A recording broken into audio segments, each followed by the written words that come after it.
Bank সহ আর্থিক খাতে শৃঙ্খলা ফেরাতে ও সুশাসন নিশ্চিত করতে জোর দিতে হবে। এজন্য নিয়ন্ত্রক সংস্থা বাংলাদেশ ব্যাংকের নিজস্ব শক্তি বাড়ানোর বিকল্প নেই, এমন মন্তব্য করেছেন এশীয় উন্নয়ন ব্যাংক এডিবির কান্ট্রি ডিরেক্টর এডিমন গিনচিং। 1, 2, 3 ঢাকায় জমি জিতে নিন 100% ক্যাশব্যাক সহ 20 কোটি টাকার পুরস্কার।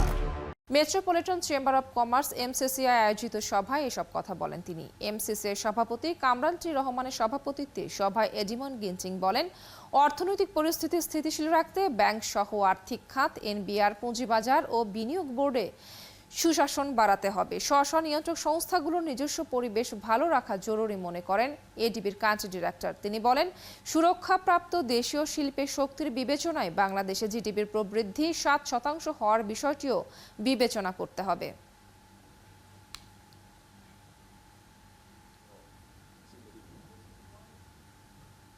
Governance in banking sector we can improve. Banking খাতে সুশাসন খুবই জরুরি।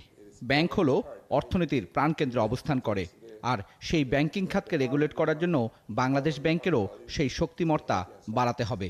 জিডিপির প্রবৃদ্ধি 7% করার মতো আভ্যন্তরীণ অর্থনৈতিক সেই শক্তি আছে কিনা সে বিষয়টি ভাবতে হবে। In revenue side of